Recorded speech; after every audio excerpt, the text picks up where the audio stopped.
Hey guys, we're Rob out here at ImAlwaysInHotWater.com on a nice morning in June of 2016. I'm not going to lie to you, I'm a little cranky today. Had a 16-hour day yesterday, and we're out here at 8 o'clock in the morning shooting video on another boat, and I still have two more to get to today. So I'm going to try and get to the point on what we have here. Very, very nice vessel. 2007 Key West 2020 dual console with a Suzuki DF150. Obviously a four-stroke, hailing with under 100 hours. Once again, everything that we're showing in this particular video is going to be included in sale. Right down as showing in the last picture in front. The optional items, everything is as is. And also, please don't take my word for anything. Hire a surveyor, mechanic, and obviously sea trial is always available when a vessel is under contract with a deposit on an approved offer. So here we go, 2007 Key West 2020, as you guys can see, and on the starboard side exterior of the hull, we look pretty clean as you can get. You're going to have, obviously, from wear and tear over the years, a couple of nicks and scratches here and there.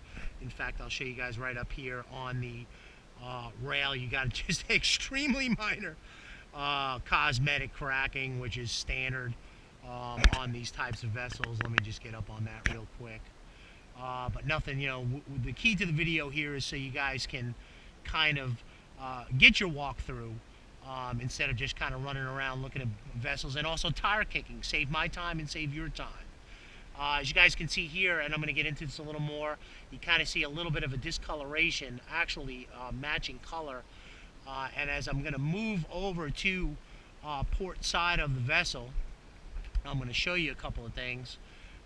The seller had a situation a little ways back with a discourteous boater, rough current at a ramp, and kind of misjudged his trailer and kind of came in on port side. And what ended up happening was, and in fact you can kind of see an indication, these is just a minor little scratches here, but if you take a look, I want you guys to see this. Now that's actually the same color, but being that you've already had fading, so it's going to kind of have to blend in after a little bit. Right in this particular spot here, and right up through there, they had basically about an eighth or a 1/16 of a little bit of scratching or gouging from the other vessel. Kind of ended up kicking in, back end turned out, and then they just kind of came in and boom, boom, boom. No structural damage, just cosmetic. But basically, and this is the type of thing also, if it's going to be something that offends you or bothers you, then just cross this vessel off your list. It's not going to be up for discussion. It's not going to be up for discounting. The fact of the matter is, you will have this vessel in the water, and you'll pay me no mind over time. But what we did want to make sure, and actually my fiberglass guy actually kind of tried to get that perfectly smooth, which he did, just matching those colors with a little bit of rough. But over time, through detailing, it'll all starting to blend in. That's just actually fresh to the last week or so. So anyway, I wanted to kind of get that out of the way, so you can, like I said, either it's no big deal to you, or you can just cross the boat off your list. Me, I have the boat in the water, I would care less. So, especially due to the rest of the condition. Quick note, obviously, we live in the South. You're starting to get a little bit of fading on the back end of the engine cowling and lower unit. Serviced last season, and the vessel has very, very rarely used. The sellers just don't have the time. Noting trim tabs on the vessel right there. And what we're going to do is, I've been through the bottom of the boat, really, up by the keel. You can see standard, basic scratching for coming on and off the trailer. I do want to make one note as we get in right here. You can see, and hopefully the GoPro's getting in there for you guys. I don't want to get this little camera.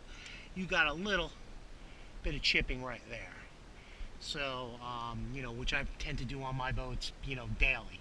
So anyway, just keep that in mind. The goal here is obviously you can see what we're looking at, but we do want to point out the negative because those are the things you're going to be looking for when you come in person. So we're basically just going to get that out of the way, and we're out of the way. So what I'm going to do is move forward in the vessel. I didn't put the bimini up. The bimini is in excellent condition, and so we're good there. And I'm going to pop up and in.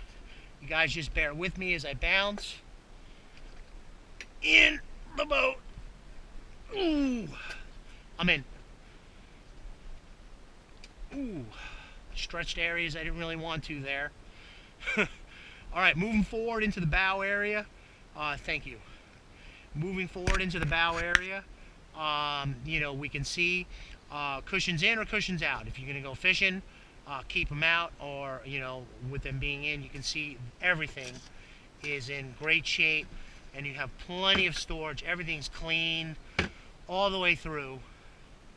Just really, really nice shape. Remember, this is 2007.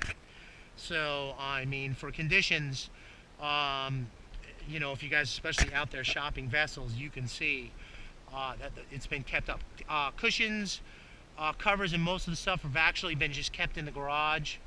In this particular model, I like the bow rail on the front for kids and comfort.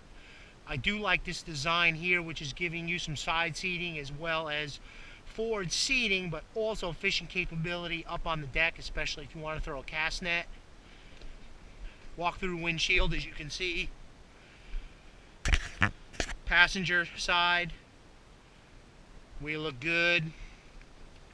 Also, helm, good. And side cushion, good. Material, no rips, no tears. Everything is just in really, really nice shape. This is actually, if you guys can see, this is removable. So on those days of fishing, leave it in the garage. On the days of family fun, you know, bring it with you. And actually, looks, I just thought about this. Might be even something you can pop down on the sandbar real quick and, you know, kind of sit on that, although I don't know if I'd do that. Anyway, moving forward and moving on into the vessel, you guys can kind of see the gauges. It comes with an EchoMap 50S. That's a Garmin. You got a Uniden Atlantis 250 handheld VHF, just in case you get yourself into a situation. Now, the stereo is not working on the vessel. In fact, it hasn't worked in a while. You know, the question is whether it's just a fuse and or the speakers. To me, the speakers look to be in great shape.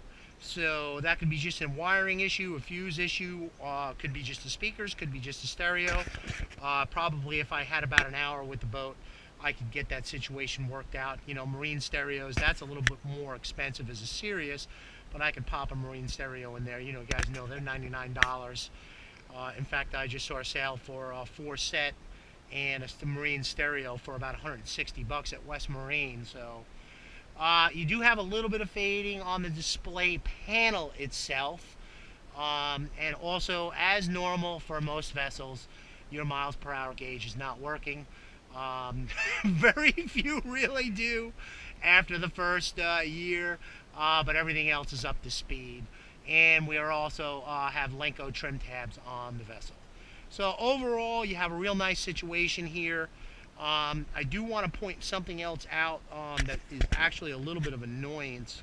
You guys can see on these side cushions right now, the seller has got them clipped in, and also with some Velcro, you guys can see the couple of the clips broke. So you're going to need to get a couple of those so you can secure it a little better. You got that forward on one, so just, you know, it's from people climbing in and out and you're kicking the seat. It's, you know, for a lot of vessels it's a problem, but a couple of clips there should get you up to speed. Obviously the side cushions are in great shape. So overall, really, really clean, really nice vessel, very low hours, sweet Suzuki engine. The trailer is in excellent condition. Basically your services are up to date as need be, and you know, the vessel's priced accordingly. And also, I do want to point out, there is a lien. The seller has a lien on this vessel.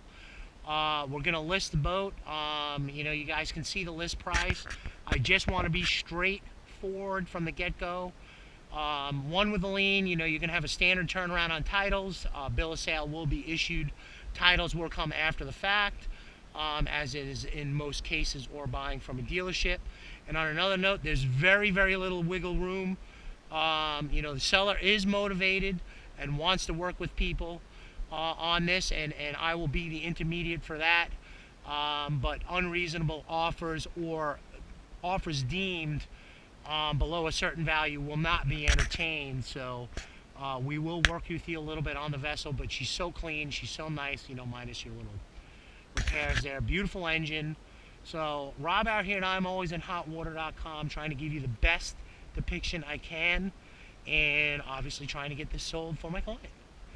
So Rob out here at ImAlwaysInHotWater.com, wishing you guys a great and safe boating day, signing off with a 2007-2020 DC Key West under 100 hours DF 150 sweet trailer, and you guys are good to go. You are turnkey, ready for the water.